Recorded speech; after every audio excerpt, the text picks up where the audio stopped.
Are we rolling? I think we're rolling. Are we rolling? I think we're rolling. We're a go! When Irish eyes are smiling. Cue the bagpipes, ADR. Oh, we don't have ADR sound. Anyway, so nothing.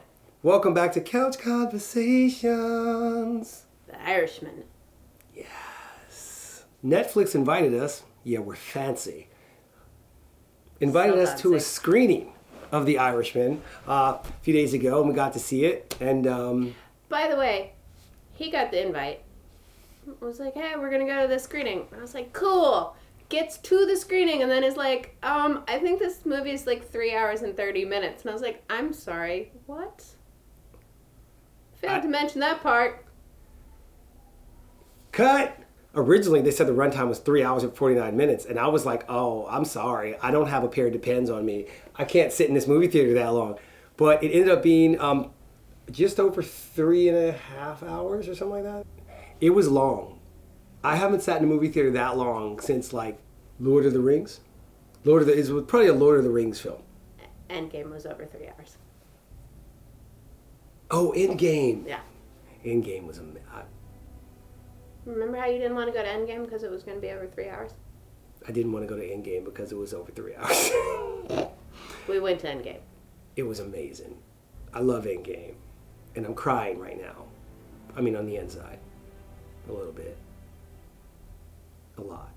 Anyway, tonight, our talk is sponsored by, we just bought some at Wegmans. Bronx Brewery built this IPA.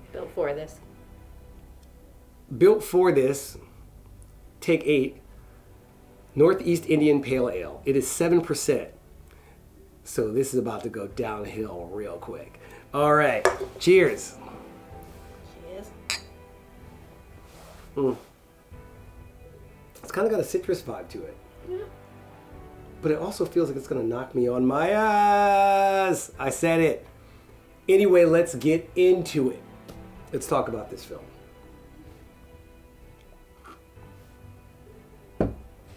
You gonna say something, or you just gonna sit there drinking your beer?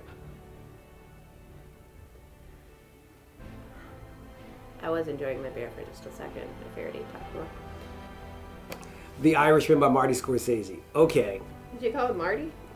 Everybody calls him Marty. Marty, call me though. I need a movie. I need a roller. Something. No one's cast me in anything in a long time. I love him because I'm a born and bred New Yorker, and his movies are always... It just feels like home. You know what I mean? So to watch this, I mean, if you've seen his previous work, then you kind of get the tone and the idea of what you're going to see in The Irishman. Although, I don't know, like, to me it felt funnier than most of his other movies. The funny moments had to have been written because they were so on point. They were on point. And I have to say, the cast, Al Pacino, Robert De Niro, Joe Pesci, just everybody was in this damn movie. Like literally every New York actor, they were like, put him in there. I gotta tell you, everybody was amazing, but Joe Pesci. Pesci was amazing. I actually don't, this is gonna sound terrible, I don't think of Joe Pesci as a very good actor. Like, I think of him as a character, and like... I didn't say that, Joe Pesci. And so when I think about him, I think of him as like a character, not like this amazing actor, whereas in this movie he felt like an amazing actor. His performance was so nuanced that I was just like, from an actor's perspective, I was like, oh my God. Like, it just felt like a masterclass. Yeah, it was stunning. It literally felt like a masterclass. Really good. And going into the movie, I gotta tell you, I didn't even know, I don't know if you knew, I didn't know, spoiler alert if you haven't seen it, but I mean, you probably read a review and kind of have the general idea of what the film is about. I didn't know that there were going to be so many tie-ins in this movie to real life factual events that happened, like historical events. And I was just really taken aback. I mean, it harkened back to almost like the feel of like when you saw Oliver Stone's JFK, I believe. Is that what it was called? JFK, yeah. Where, he ties in all this like archival news footage and like reporters and another thing we were talking about, like that I'm still shook about in the movie. The costumes were on point. So good.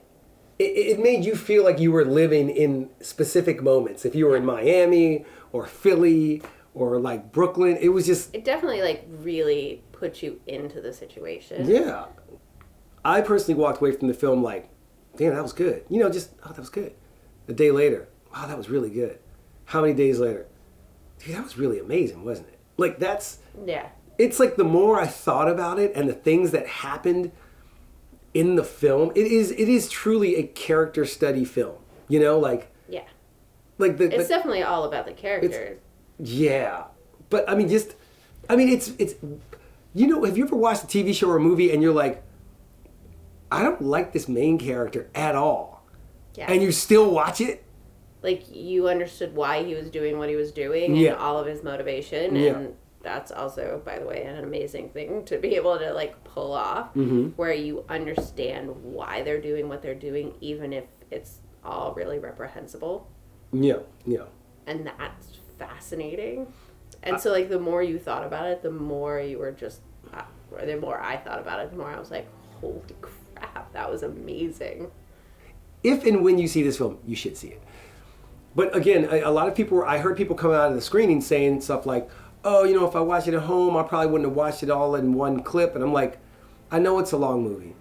But if you're at home and you're watching a movie, I say, sit down, turn your phone off, and get your snacks. Long. You got to have your... It's long. It's a long-ass movie. Make sure you have your IPAs and your charcuterie, or whatever the hell you say. Your Doritos, Funyuns, Cheetos.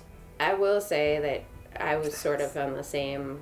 It was amazing, and I was really glad that we were watching it in the theater, because it meant that I fully had to pay attention through the entire movie, and not just like be on my phone and miss something. Or the film was based off of a book, and the screenplay was written by Steven Zaillian. What hasn't he done is the question. Schindler's List. Oh. Well, Schindler's List. Okay. A Civil Action. That was good. Searching for Bobby Fischer. Oh, that was good. Yeah. The Girl with the Dragon Tattoo. Okay. What? The Night Of, that TV series that everyone freaking watched. This is like Moneyball, American Gangster with Denzel Washington. Oh, okay. Jeez, Hannibal. Gangs of... Okay. Mission Impossible. Okay, so you've written everything. How in Hollywood right now it's all about, we're going to remake this, we're going to remake that. And I'm like, pump the brakes. Your source material is in every corner bookstore that you go to. Yeah. Okay, I mean, I'm not going to start because, I mean, it's a fucking rabbit hole, That's basically. A slippery slope. It's a rabbit. But seriously, like, I've been talking about this book called The Human Disguise. I actually contacted the publisher of the book just to inquire, because it's not like I have any Hollywood connections. Marty, call me. Oh, no, the book hasn't been optioned.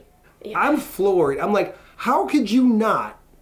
There are definitely, I think your point here is that there are definitely books that you read and you could see being really amazing films. It's very visual. You know, and Human Disguise is one of those.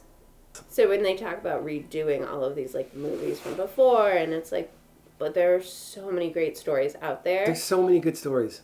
Original content is actually produced. Yes. And I think that that's happening. It feels like it's happening. It feels like it's happening. You're starting to see more things that feel fresh and original and interesting, because there are so many options, and there isn't just this one track that's like, if it's not going to make $150 million in its first weekend. We talked about this years ago, saying that movie studios, before the streaming services truly started producing content at this level, we were like, how come studios just invest, like, have smaller budget projects and just invest in those? Like, have, like, umbrella, like, production companies, and they create it, or like, launch film projects.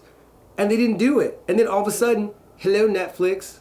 Yeah. Hello, like I said, all these companies came. Look at Irishmen, like, if you actually, like, look it up, it's been in sort of pre-production hell for, like, since 2014. Its budget was insane. One thing that I read was like $158 million to make this movie. I bet you most of it was just for the actors' salaries. I'll go. Yeah. I've read a couple of reviews since then, and almost every review that I've read has been like, this is his best work in years. Yeah. This is all of the top, like all of those actors' best work in a It's really it's long the time. Pesci Was amazing, but Nero had a period there where he was doing some really questionable things. You're right. No, absolutely. And I think Bullwinkle? yeah.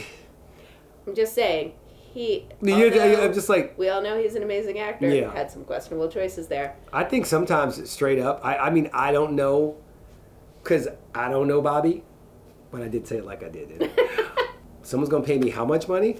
I'll do that damn movie. You know what I mean? Do you ever see those movies? Remember Matt Damon and the Great Wall movie that he did? Oh. I guarantee you his paycheck was so big, he was like, I don't care what anyone thinks of me. The check cleared. I'm doing it. You know what I mean? Like, so I think maybe he went through that period. I don't know. Yeah. Like, I mean, all I'm saying is that the top show me the money. the top three people put in some amazing work. Yes. It literally felt like the torch was being passed to those actors. The next movie, whoever does the next great gangster flick or whatever, will actually, they won't default to the De Niro's about us. They're going to use these other actors that we've seen, and they're going to start to be like, oh, now you're becoming that iconic actor.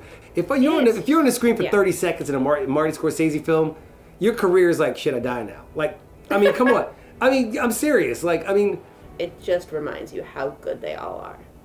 And also prepare yourselves. It's funny, it's dramatic, and at moments they will shock you sometimes at how the violence happens within the film. I'm not trying to set up any expectations, but I love the way it was handled because it didn't feel like it was glorified in any way, shape, or form. It just was what it was. And you're like, which actually almost made it seem more violent. And that made it feel just like almost a gut punch every time it happened. Yeah. And I clutched my pearls and I didn't even wear it. And there's surprisingly not a lot of violence. There's not a lot of it. But when it happens, you're like, if you really good. Have the opportunity, and you are a fan of film, I'm assuming you are, because you're here with us. Watch it. Spilled a little beer. Don't mind me. That's a shame. It's a shame. I mean, it is a 7% beer, so, you know, it's going to happen. But anyway, hope you enjoyed the talk. Thanks for, checking us out. Hope you have a wonderful weekend. Watch The Irishmen. And we'll see you next time.